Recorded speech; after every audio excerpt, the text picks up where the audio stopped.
rather interesting. Can everyone, can you see me, Jay, or is my camera off? We lost your camera. Oh, God, what is going on? Sorry, everyone. I don't know what's happening with my camera. Anyway, you don't need to see me. So today's topic is going to be pretty interesting. It's a follow-on from last week's, topic of discussion, which Elizabeth did, which was talking about heat acclimatization and just distinguishing between the two. So she obviously talked about acclimatization. What we're going to cover today is talking about acclimation, and in particular, passive forms of heating, and in particular looking at hot water immersion. But before we do that, we're going to talk about sweating. So I'm certainly not an expert in heat physics and heat and sweating and things like that, so I'll do my best to decipher what I understand about it.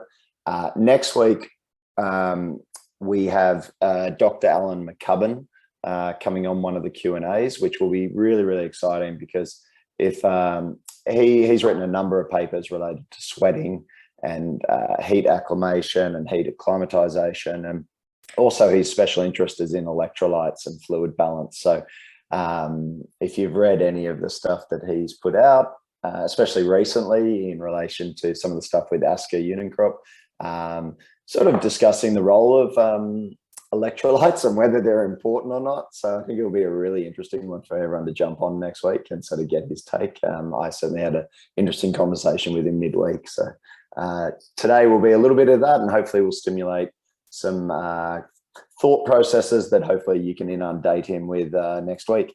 So let's get going.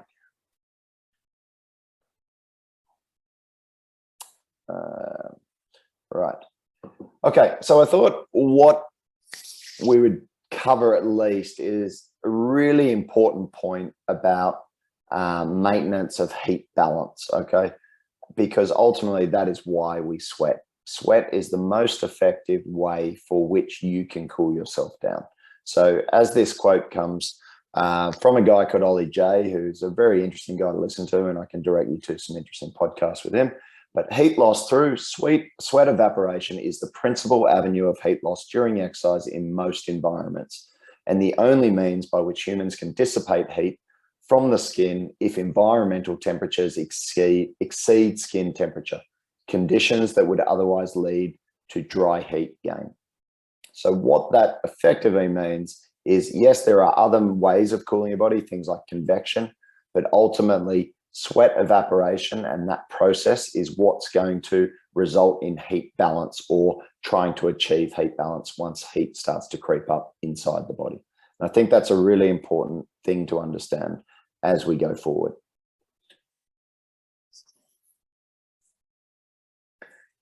So what affects sweating? Because you will always look at the person next to you and go, my God, they sweat a lot, or no, they don't sweat at all. Is there something wrong with me? Are they super fit? There's this notion that people who are really, really fit tend to sweat more. Now, that's not necessarily true. A lot of this comes back to physics, and there is a thing called the human heat balance principle, and I'll try not to mess this up. So this is about the amount of heat generated internally due to oxygen use, i.e. metabolism, your need to produce things like ATP to make muscular contractions and whatnot. So the amount of heat generated internally due to oxygen use needs to be balanced with the amount of heat dissipation to the external environment. So effectively, the more heat you produce, the more you need to dissipate that heat. And that's probably the easiest way of thinking about it. So fitness doesn't necessarily have an impact on sweat production, although I'll explain that because it sort of does as well. So it can get a little bit interesting with this. So if we come down to weight and size, ultimately, it's not in certain types of exercise, weight and size will have an impact, i.e. weight-bearing exercise, i.e. running.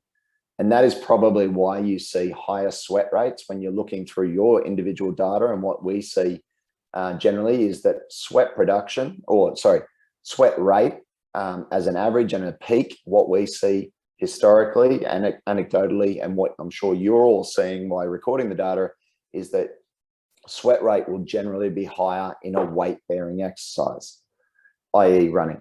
Now, when on a bike, body mass doesn't actually impact sweat rate that much.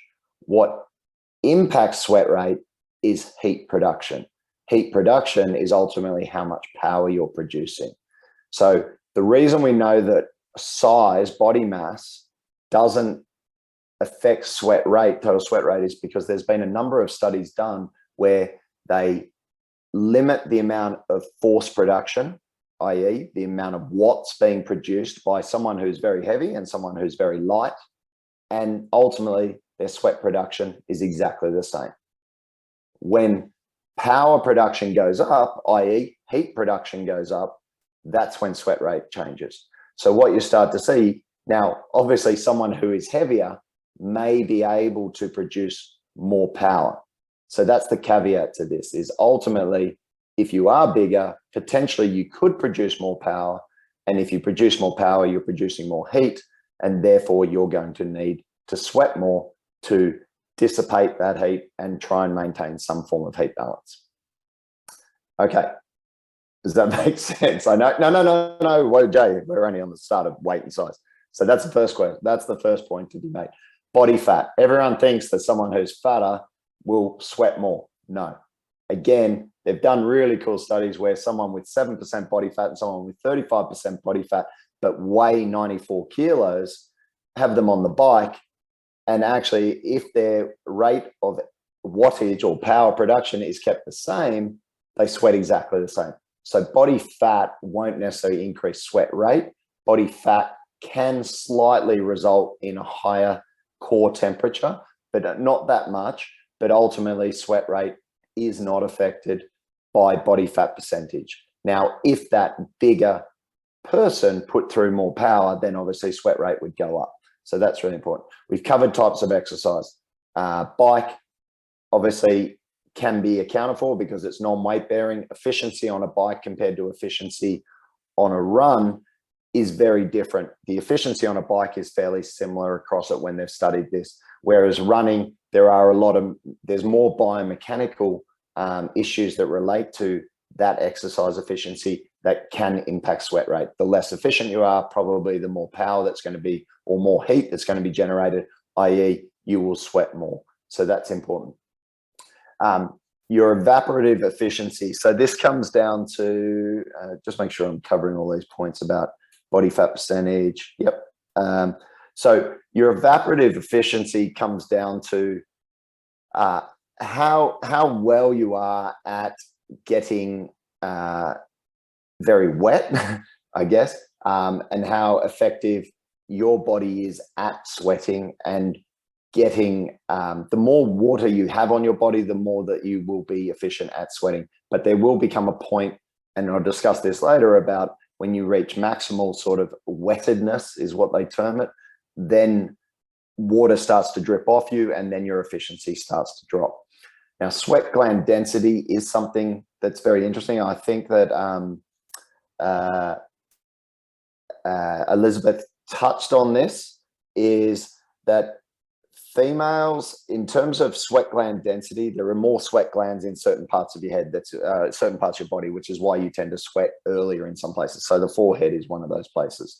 Now, in terms of women, and going back to, sorry, we'll touch on that first. So women, in terms of submax efforts, males and females will be the same in terms of sweating at submax efforts. However, women will have a slower sweat rate than females, than males as well. So what we've got is, let me just make sure I get this right.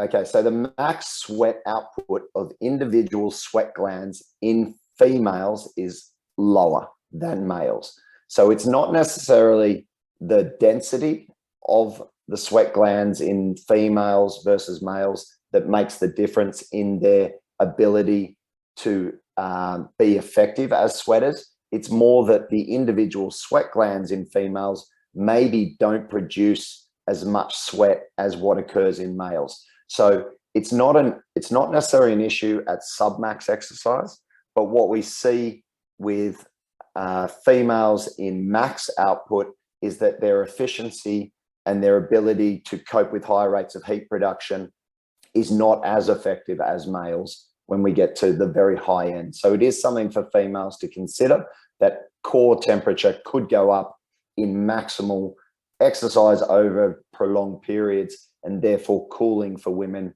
at max effort may be potentially more important in terms of performance.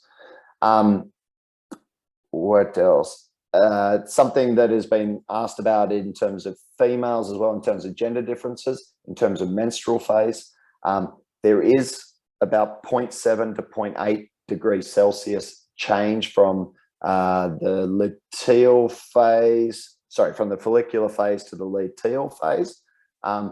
Yet that slight increase in the core temperature doesn't seem to actually impact sweat rates in females either, and their ability to cope with higher temperatures. So absolute core temperature will be a little bit higher as you go into your second phase for females, yet rates in sweating appear to be the same. So whilst there is some body temperature changes between follicular and luteal, ultimately your sweat rate doesn't change based on that. It's probably more related to how much power you're producing in those particular sessions and how hard you're actually working. So I think that's really important. And back to one other point, it doesn't matter how fit you are. Well, it does and it doesn't. So again, when they've matched power output for someone who's got a really high VO2 versus someone who's got a very low VO2, sweat rates are exactly the same. However, the caveat to that is that we know that someone who's probably fitter is probably going to be able to push out more watts. So it's not the fitness that is making you sweat more, it's your ability to generate more power. And therefore, more power means more internal heat. Therefore, go back to physics, go back to that equation, heat balance. In order to maintain some form of heat balance, you need to dissipate that heat. The best way of dissipating that heat is by sweating more, okay? So it's not your fitness level or your VO2 max that means you'll sweat more, it's your ability to potentially produce more power. Okay, so that there, and I probably butchered a lot of that, and sorry for a couple of little mistakes, but it is very complicated. But I think the take-home messages of this is the more power you produce, the likelihood is you're going to need to sweat more to dissipate that heat. Simple as that. Body fat percentages, body size, all those do play a role, but if we bring it right back, it's about power production, and that's what you need to be able to cool yourself down from. Okay, any questions on that? So probably a lot to take in, but I find this stuff fascinating, by the way. Okay, let's go to the next one. Okay, factors affecting sweat. Let me just get my little notes up here just so I know. Okay, hot air. So this comes down to convection. So if it is really hot air and the outside temperature is say 42 degrees Celsius and on your skin temperature is say 38, there is a difference there, and therefore you potentially could be absorbing heat. And so races in really hot air which is hotter than your skin temperature, could result in convection and gaining of heat. And that is something, it's only small, but it is something just to keep in mind. Cloud cover, and on that, temperatures in races that are reported are temperatures in the shade. So whatever number you see being reported that the race is going to be, that is in a shaded, they take that temperature in the shade. So factor that in when you're thinking about, it's not going to be a hot race, but there's no cloud cover. So therefore it is full sun bearing down. The temperature in the race is going to be much higher. So cloud cover will result in lower amounts of heat production and therefore potentially lower sweat rates. So that's something to consider. If there is no cloud cover, then sweat rates are likely to go up because heat production will likely go up as well. Humidity, if it's high humidity, you won't have the ability for that sweat evaporative effect occurring, i.e. you don't get sweat evaporating on the body, which ultimately will result in heat dissipation. So high humidity, I'm sure everyone's raced in high humidity. Kona is going to be high humidity. We know that your ability to cool down as a result of that high humidity is going to be reduced. So this is a good reason why you might want to acclimate to that and improve your heat tolerance through some of the strategies we're going to talk about later. Clothing becomes really important. Everyone has wicking clothing. Now, what's really interesting, listening to some of these scientists talk about wicking improves comfort by pulling the sweat away from your skin, but it actually reduces the ability for evaporation to occur, which I found fascinating, because you think of all these technical clothing articles that you wear and you pay a lot of money for, they may actually not be that good. They may make you feel more comfortable, but may not be as good as simply a cotton t-shirt, which I thought was fascinating. So it is something to consider. Is like one of the best cooling strategies, and we'll talk about that in a minute, but is just like even a wet t-shirt, like a plain cotton t-shirt over your torso, could be a really effective strategy to improve the evaporative cooling effect. And then finally, intensity, as we said. So body mass, body fat, all those things don't necessarily, when you control power output, they don't have an impact. But in terms of intensity, the harder you go, the more power you're producing, therefore the more heat you're producing, therefore the more you need to dissipate that heat. Now, the flip side to that could be if you're going really, really slow, then the cooling effect of wind on the body is also reduced. So there are those instances if the air is really hot, there's no cloud cover, and you're running really slow, you could actually end up producing quite a lot of heat as well. So something just to keep in mind. So on those low intensity days, when you have those other factors thrown in with high humidity as well, and you're wearing not such good clothing, you could end up sweating a lot just on a Z1, Z2 session as well. So pretty interesting, I think. Does anyone have any questions about that? Okay. So then I thought we'd go into, again, really just saying what is the difference between heat acclimatization, which Elizabeth covered last week, versus heat acclimation. So this is taken from the, and again, it's, you know, the Australian sports dietitians. I hold them in very high regard. I think they're all very well-trained practitioners. And so this was their position statement. And you can see that actually one of the key authors on this is Alan McCubbin, who will be on the talk next week. And so you can inundate him with as many questions as you want. So heat acclimation is the process of exposing an individual to repeated heat stress in a controlled or artificial environment about 7 to 10 days with the aim of increasing whole body temperature and inducing profuse sweating. So makes it very clear. Now, what is not so clear is that there is more recent research, and we'll touch on this, is that perhaps you don't even need 7 days to acclimate and get some of these benefits. And we'll go into that in a little bit, because one thing that's really cool about science is that it continues to update based on the research that becomes available. So I would never proclaim to know everything. And I would always encourage you not to say that this way is the only way, because as we've seen with performance nutrition, things are changing all the time. As we'll go back to, you know, what we've always talked about, 60 grams an hour in carbs was once the top end. We now know that you can probably ingest, you know, 120 to potentially 140, 150 grams of carbs and perform really, really well. So science does change. Even in this case, science has changed a little bit. Okay, so as we touched on, how does acclimation work? We've talked about this maintenance of heat balance. So this is all, again, comes back to physics, human heat balance principle. What does acclimation do? Now, this is where it gets really interesting. So what acclimation potentially does is raise the roof. And what we mean by that, it increases the ceiling for your ability for max sweat rate and max rate of evaporation relative to unacclimated people. Now, what's really interesting about acclimation is that it's only effective in environments that actually require it. And actually, so that's something that I wasn't necessary, and that's from a sweating perspective and a heat balance perspective. There are actually vascular benefits from doing heat training, even without being in a hot environment.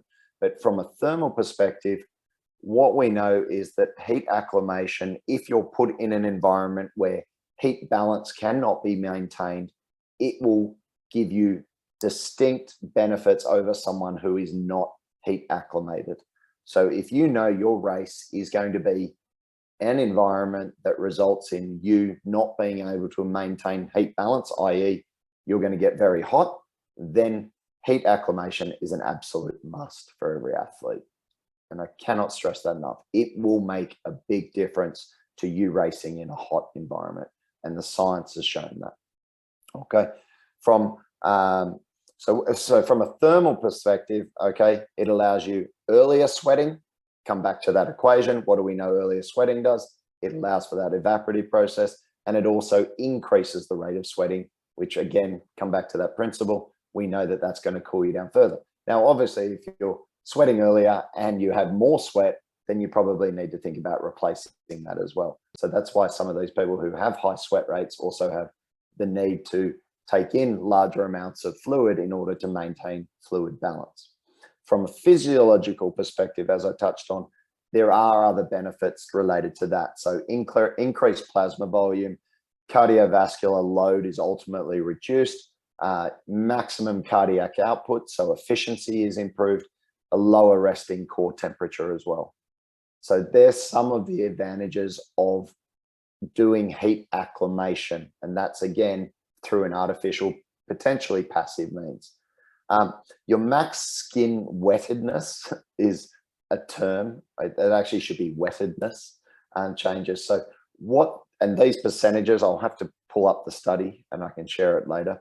But what Professor Ollie J was talking about is that what acclimation allows you to do is improve the ability to get the maximum surface area on your body wet. If you increase the max skin wettedness, then you will be able to cool yourself better.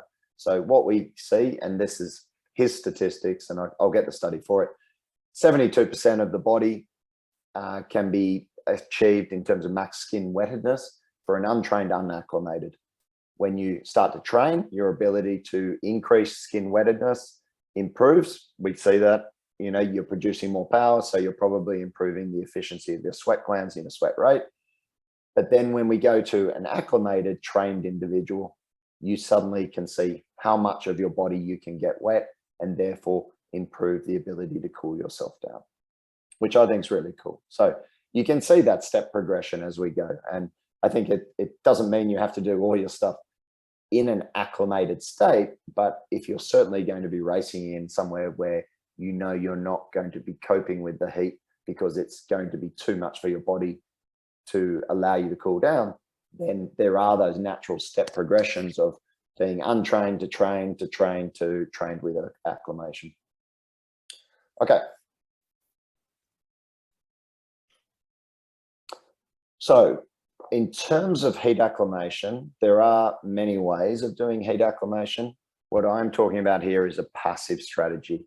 There are other ways of acclimating, doing exercise in a hotter environment and maintaining.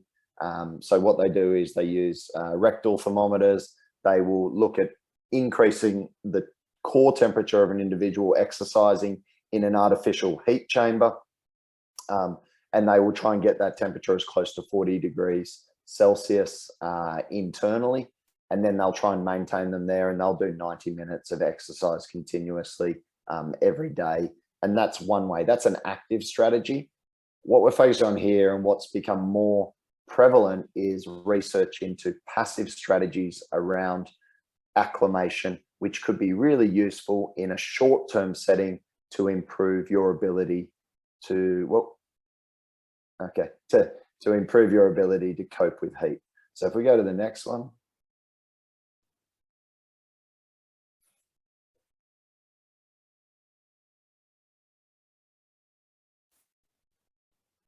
Okay, so hot water immersion, and I'm only focused on hot water immersion here. I'm not going to focus on sauna or sauna.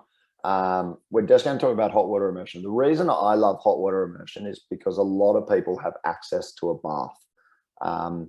You can do it in a hot tub or a bath as long as you get to that 40 degrees Celsius, okay, or 104 degrees Fahrenheit. Now, previously, and again, this is based again looking at the most recent research and updating, I thought there was a need to get hotter than 40 degrees Celsius in the water. Doesn't appear to be. You don't actually have to go above that 40 degrees Celsius in the water to get the same benefits. So I think for the time being, we're just going to leave it at its 40 degrees Celsius cutoff. Now, ideally, somewhere between 30 and 40 minutes. Now, the caveat to that is there has been benefits shown at around 20 minutes. There are benefits at 30 minutes. There seems to be this optimal timing of around 40 minutes for hot water immersion. Now, if you can't cope with 40 minutes, most of the studies have shown, as in that bottom right-hand corner, if you feel hot, it's fine. But if you start to feel too hot, dizzy or lightheaded, and you just want to remove yourself from the water, that is absolutely fine. Okay. It's all to do with the individual. As you know, some people cope with heat a lot better than others. What I would say is you just try to build up your tolerance. Most of this passive heat acclimation has been shown to be important to be done immediately post-exercise. So after you finish your bike, after you finish your run, jump in the bath. It's probably the last thing you feel like doing when you're sweating on the bike or on the treadmill, but it works. Okay. I can tell you now that of all the athletes who have actually put themselves through this, they come out of their races and they're like, I didn't even feel the heat. And whether it's, there is physiological changes going on, what we talked about there, the thermal effects, the vascular effects, but psychologically, I think there is a play here as well. It has to be up to your neck level. So definitely to your shoulders, up to your neck. The minimum time, now we go back to that statement from the Australian sports dietitians, they're saying you don't need to go back, Jay, 7 to 14 days. Some of the more recent research is looking at maybe as little as 3 days could be beneficial. Certainly 6 days has been the benefit. There's clear benefit shown with just 6 days of this hot water immersion. So I think what's really interesting about this, if you compare this to heat acclimatization, which could be 2 weeks in a foreign environment where you got to travel, you got to get there, all those sorts of things. This could be done at home, potentially as little as a week before a race, and not even a week before the race, because the benefits of it have been shown to last for at least 2 weeks afterwards. There's conflicting evidence on how long the benefits will last. It seems to be for every day you do it, you get 2 days of benefit. So maybe you do 6 days of hot water immersion and you stop it 4 days before traveling because you just don't like doing it. You want to relax a little bit. You will still have those benefits for at least, if you've done 6 days, you will have 12 days potentially of benefits after finishing that. And I think this is a really important point for anyone who's doing any hot racing, and in particular Kona, is this needs to be implemented with a set timing sort of thought about. I think what I'm seeing, and again, it's only from the athletes who are doing, I think around 10 days seems to be optimal, allows you to really get used to it. They report being more comfortable with it. They just feel better. I would go with around 10 days personally. I think it's really important to weigh yourself before and after. I think, is Scotty McIntyre on this call? Scotty, are you on this call? Yep, I'm on. How much weight did you lose the other day? About 4.5 pounds. Yeah. So he lost 4.5 pounds with I think 30-minute hot water immersion at 40 degrees. Yeah, 30-minute at 40 Celsius. Yeah. Yeah. And how comfortable was it, Scotty? It was painful. Painful in terms of too hot on your skin, or just painful in terms of psychologically painful? Psychologically, yeah. It's just especially coming off of sort of training in the heat, long training days in the heat, and then jumping in the water. But it's I'm really optimistic. I think it's going to work out great. It's not easy, I guess.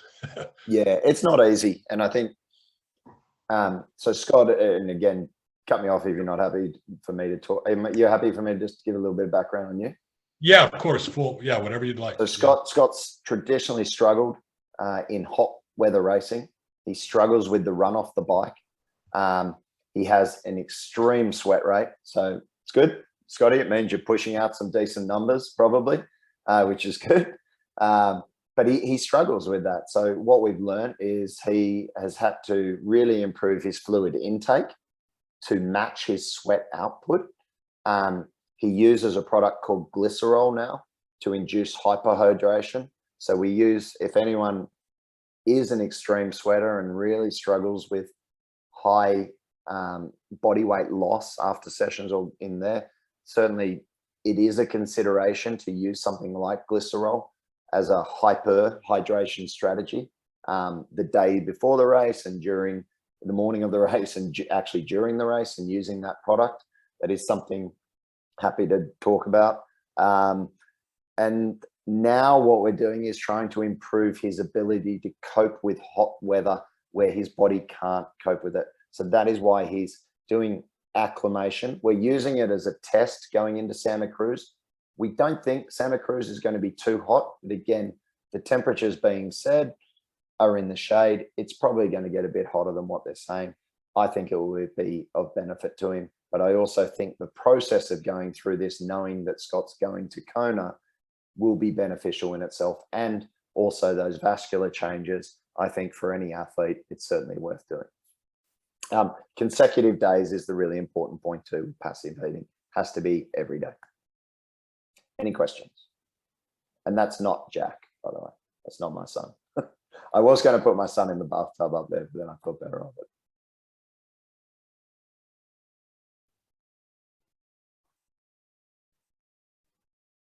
I have a question, Scott. Yeah. It's Jonathan. Yes. Is there guidance on when to do this? Is it only kind of leading up to a race, or would somebody want to do this regularly, throughout training? Yeah, I think, look, as I said, the benefits of heat acclimation in terms of improving sweat rate and earlier sweat rate and the ability to improve evaporative cooling is only evident when the temperature, the external temperature of the race conditions actually require it, i.e. when your body can't maintain heat balance. From the vascular standpoint and improving cardiac output, reducing core temperature, improving, I think it's stroke volume, plasma content, then I think, it could be beneficial. I don't think there's too much evidence on sort of the cardiovascular benefits over long-term hot water immersion. I don't think I've seen any chronic studies looking at this. Every athlete's trying to improve all those measures all the time. So, why not? But as I think Scott McIntyre has just pointed out, it's pretty uncomfortable. You probably would be like, I can't be bothered doing this. Like, it's, save it up for when you need to do it and will yourself into it. What I haven't put on there is, what I would recommend is an iPad that is splash proof, and download a good Netflix series where the session, where the episode lasts for exactly 30 minutes or exactly 40 minutes. So Game of Thrones is probably a little bit too long. Maybe Breaking Bad is somewhere in there, and you can certainly pick any other Netflix series that you fancy. So it'd be probably good for anyone to throw that out on the Facebook group, the perfect Netflix series to tick off 40 minutes if you can handle it. I had a question, Scott. Yeah, who's that? Jason. Jason. Yep.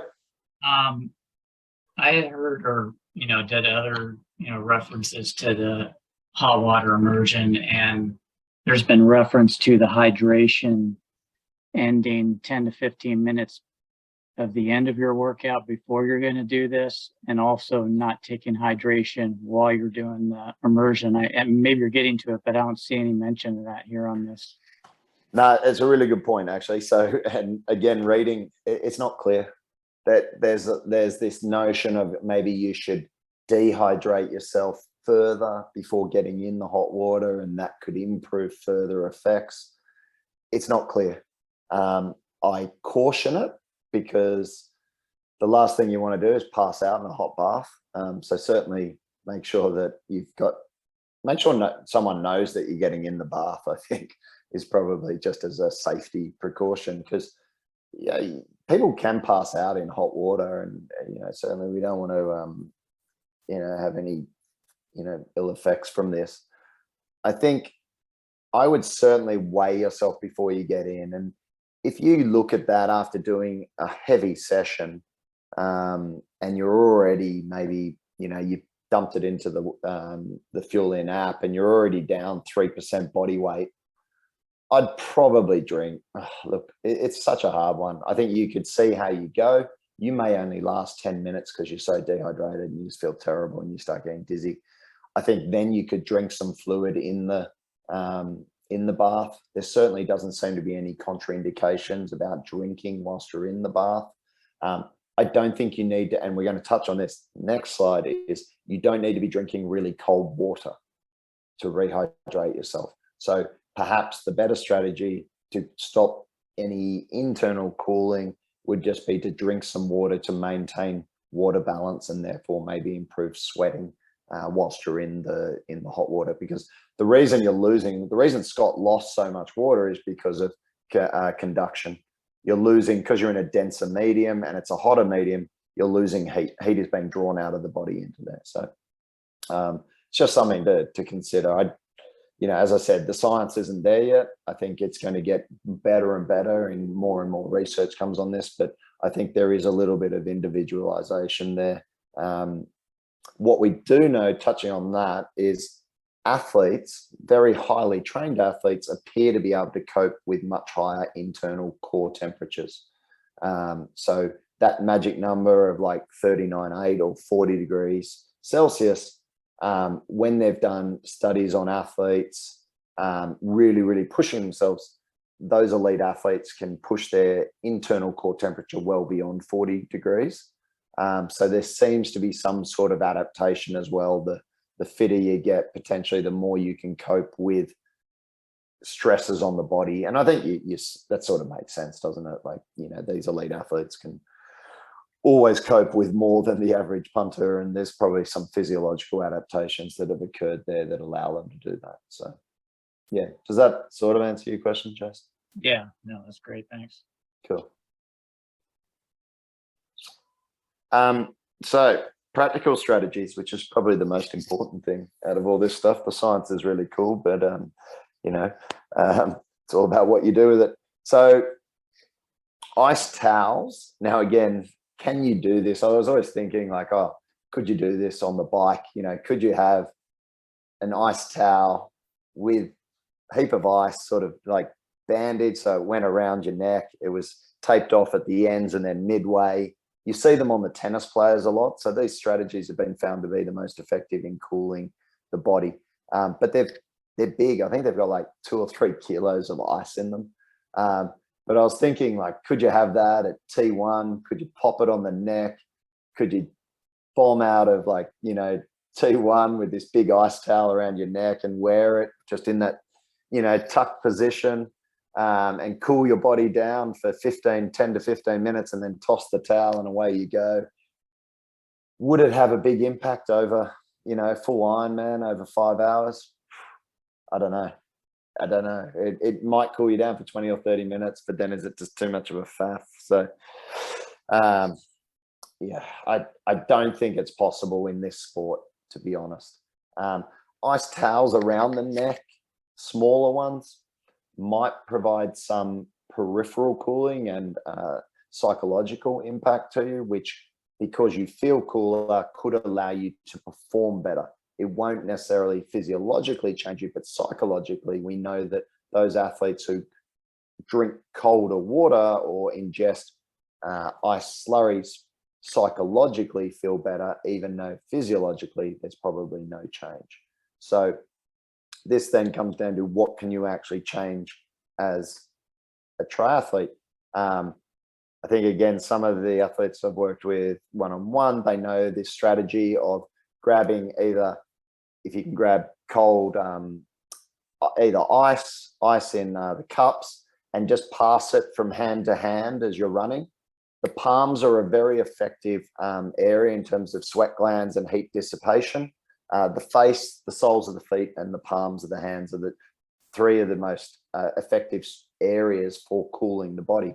So you don't want the hand to get really cold or the palmar surface to get very cold, but you don't want it to freeze. You want it to get cold because you don't want vasoconstriction as well occurring. So one strategy could be to pass ice or a cold cup of ice from hand to hand as you're running and keep the hands very cold as you're going. And I think that is something that Sarah used to do quite a lot, Sarah Piampiano. We used to work on that and practice that. And I think, again, look, physiologically, it should cool you down, but psychologically, I think it has a very good effect. So that's something. Ice slurries versus water. No evidence to show that it's actually a benefit to you ingesting ice slurries. What it actually might do is have a negative effect because there seems to be separate receptors in the stomach that could result in being told that it's colder than what it actually is, and that delays the sweat response.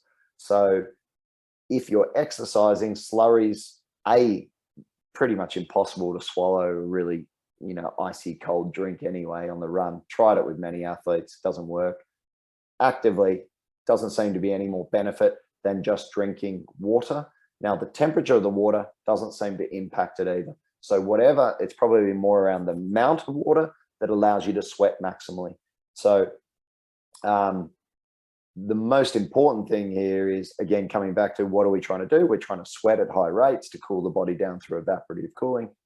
Drink as much water of whatever temperature you like. So that's probably, and that relates then in terms of when I say drink as much water as you require based on your sweat rate testing, which you've done hundreds of at different temperatures on the bike and the run. You've all done that through the Fuelin app, and you absolutely know your range of what is required to maintain some sort of fluid balance. So I think that's really important. Maximum surface area. And now think of this as free sweat. So some really interesting studies where they've compared ingestion of fluid versus just tipping water over yourself and measuring heat dissipation. It appears that actually just tipping water over yourself could be just as effective as drinking, which is crazy. So what I would suggest is don't just tip it on your head, tip it all down your front. Now, the caveat to that, and I think I was talking to Scott about this, is you probably don't want to get your shoes really wet because running in wet socks and stuff sucks. So this could be a need for having socks at special needs. Certainly consider that. But certainly when you're going through the aid stations, tip the water over your head, stuff the ice down your shirt, whatever it is, for some peripheral, some psychological cooling, but douse your body, get wet, like literally get wet, so that you can improve that evaporative cooling. Okay. Obviously what you're wearing is going to have an impact on that, but it is something to consider with that.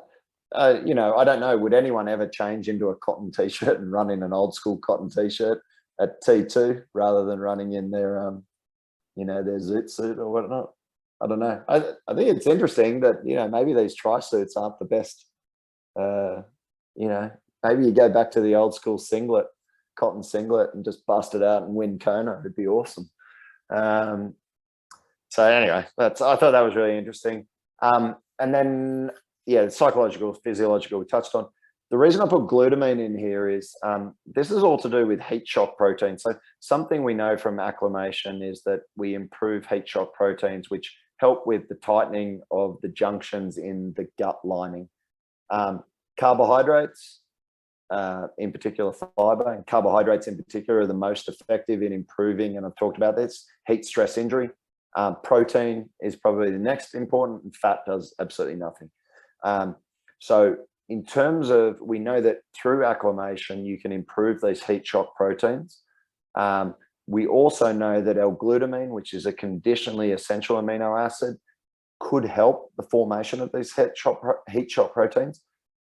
I encourage glutamine consumption in your daily shake. Now, a lot of people don't like glutamine because it tastes pretty awful, but you may, if you get a lot of gut issues, I would 100% recommend upping your glutamine intake on a daily basis. And it may not be the thing that gets your gut, better. I think there's a lot of, like, as we've talked about, carbohydrate training in the heat, improving fluid balance, all these things, but maybe taking on 20 grams a day of glutamine could improve that tightening of those cellular junctions. And that may be one of those 1 or 5%, maybe a 5% that actually improves leaky gut, if you want to call it that, or GI distress in these hot environments. So if you're not taking glutamine, you get a lot of GI issues, maybe give it a go. It's certainly not going to hurt you. It's an amino acid. 20 grams, it's high dose. Okay. 20 grams, I'm probably not basing that on anything, but anecdotally, I know that small amounts, 5 grams doesn't seem to do anything. 10 grams, depending on body size, might be enough. If you're a very light athlete, maybe 100 to 110 pounds. But I think anything over that, start to look at upping that into the 20 grams. Okay. Next one. Oh, look at that. Finished on time. Cool. Probably a lot to take in. It's always good to see people scribbling things down. Are there any questions? I know there's probably a lot to take in there, and it's always lots going on. Try not to cover too much. The science, I think the science is super interesting, and hopefully next week, Alan's going to talk. We'll probably talk a bit more about sweating and probably cover some of these topics again, sweat and sodium and why it's required or what's not required from an electrolyte perspective. But I think what I really wanted to do today was highlight the benefits of heat acclimation from a scientific perspective, but then also what can you do from a practical perspective. And anyone else doing it? Anyone else done it? Heat acclimation? Any of the Jason Steinbaum, you've done it. Jason Lenski, you done it?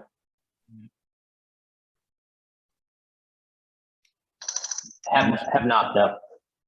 Hey, you're a big time athlete. Colin, you done it? Colin's done it. Good. Kinga, you've done it, haven't you? You did the hot water immersion. I have done it, yes. And How I do did you find it? Very helpful. I have a history of struggling in heat conditions. I applied the water submersion, and that worked very well for me. I had a success in Hawaii a couple times, so that was great. I did have a question because I usually follow the protocol with hot baths, but now I'm going to be racing Kona, and I'll be there like I think a week before, so I will have some time to acclimate there. But I wanted to use the hot baths before, but I'm kind of guessing I don't need the full 10 days.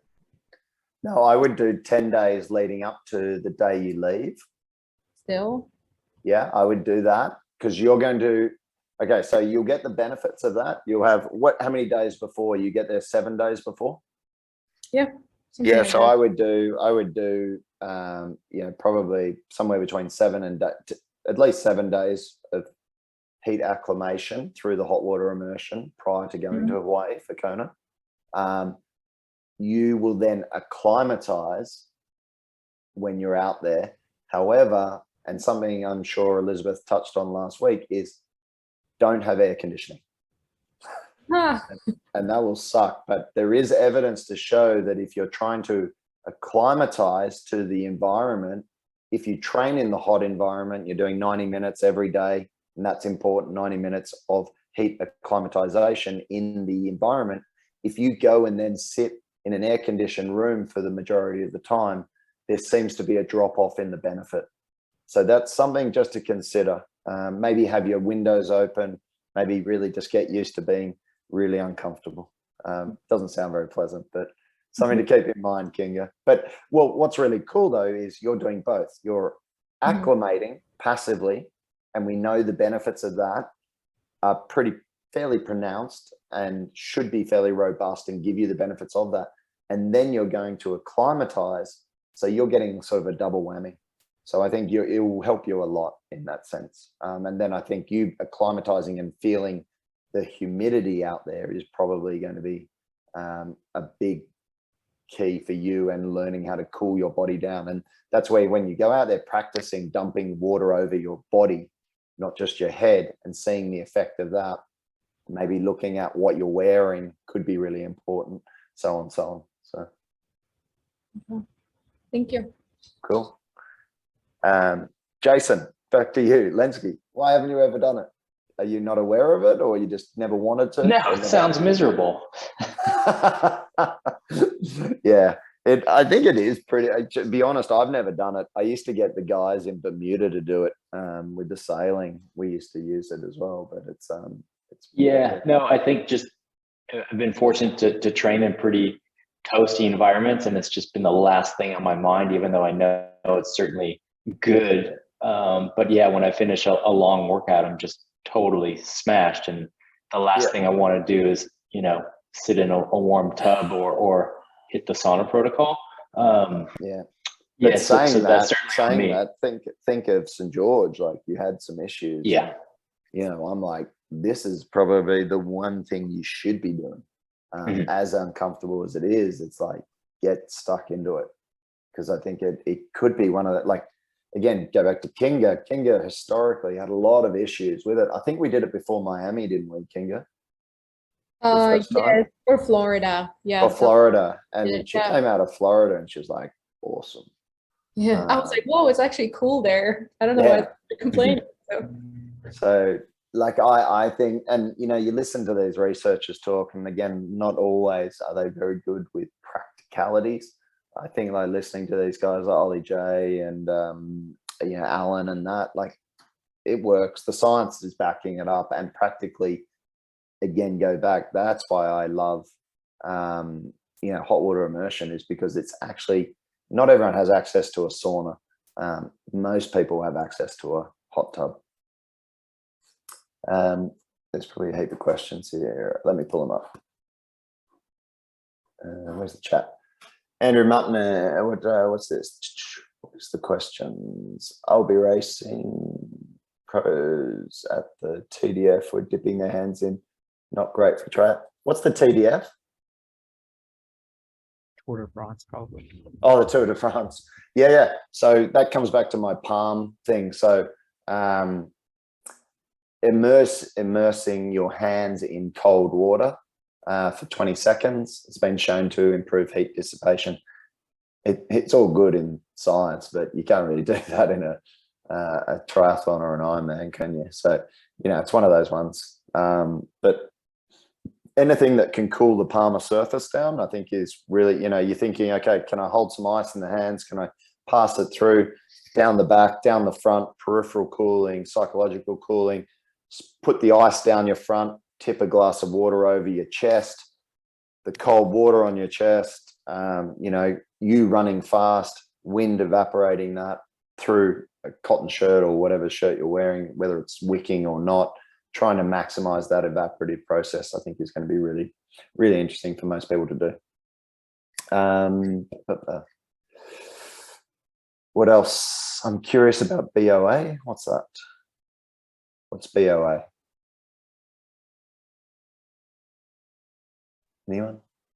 There's a couple pros hawking the product. I don't know. That's all I know. I know it looks like it's almost some sort of oral spray. Yeah. BOA. It's I think it's a sodium spray, isn't it? I think it's something to do with sodium. Yeah. Yeah, it's sodium. Yep. Okay.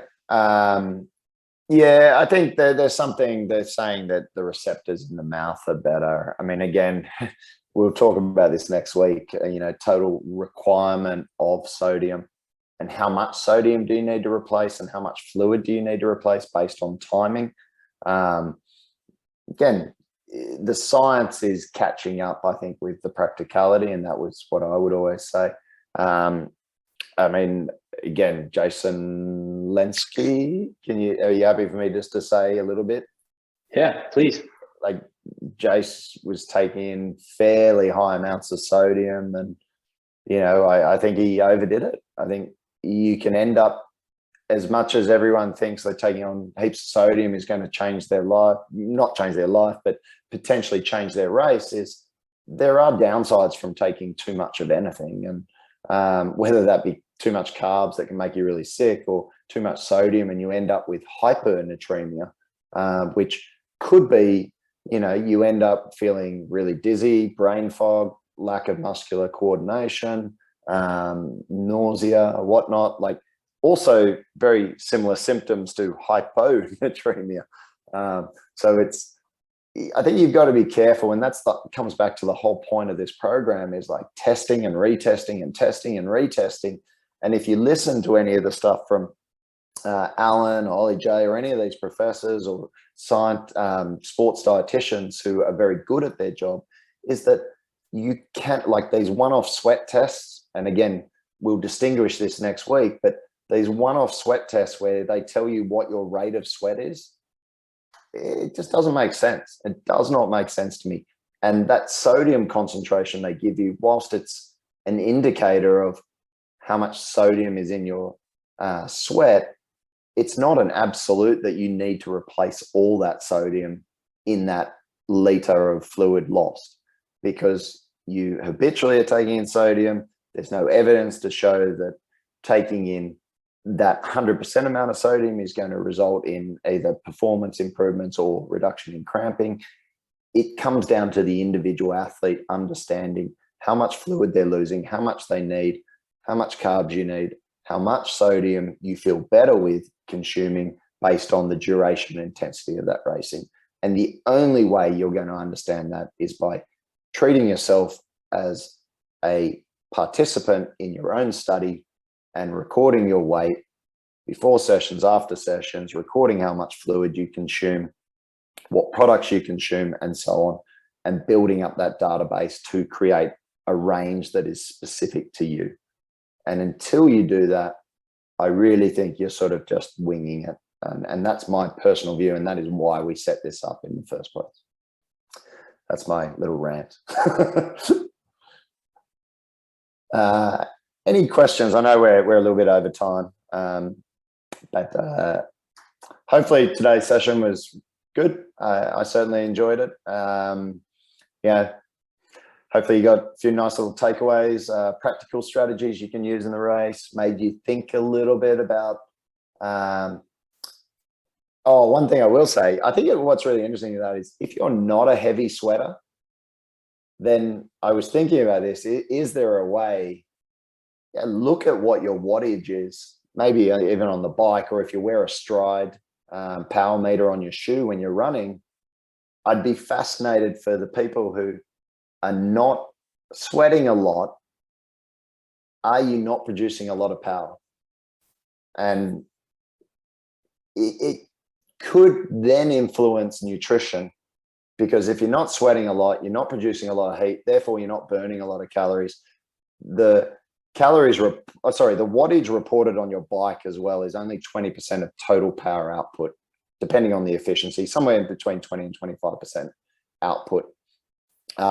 So that's something to keep in mind as well. If you're only generating, 80 to 100 watts on the bike, you're not actually generating that much power as an average. So, and it's not to say that you're not a good athlete or anything. It's just important to think about power output related to energy output and heat production, because ultimately that's metabolism.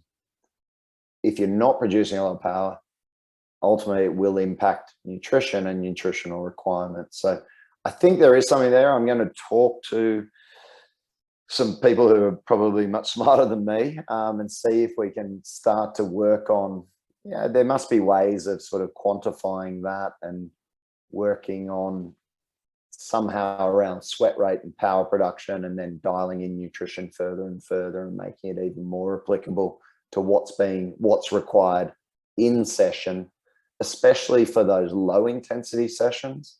I think that's where it gets really interesting, is those Z1, Z2s, where maybe we don't need to fuel you as much, even though we're fueling you with lower carbohydrate content and lower and higher fat.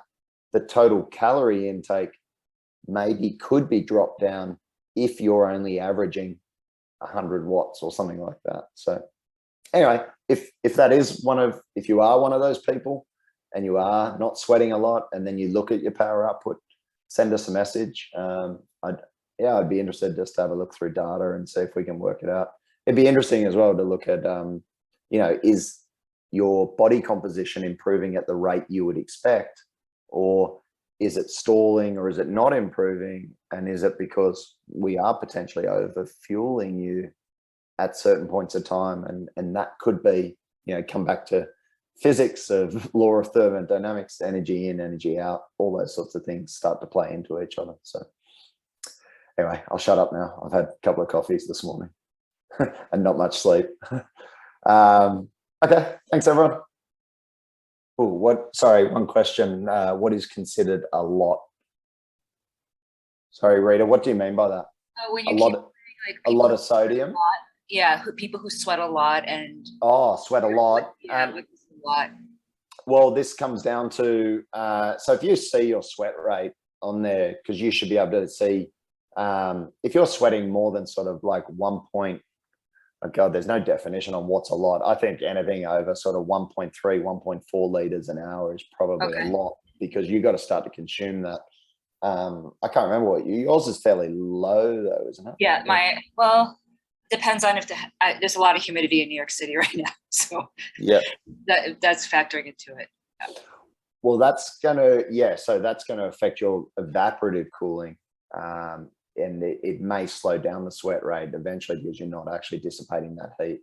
Well, it should actually increase your sweat rate, theoretically. You're just not cooling down as effectively, because your body should be trying to reduce, that heat production. Got it. So it's always like, how much have you lost at the end of the session, really? And that then comes down to the preciseness of what you're doing. So weighing yourself naked, or at least just in underwear, before and after, and drying yourself down to ensure that none of the fluid is just trapped on the body, to not give you an incorrect reading. Got it. Thanks.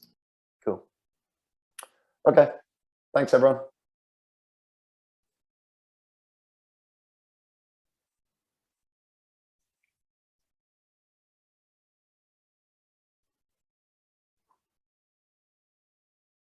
You want to stop recording, Jay?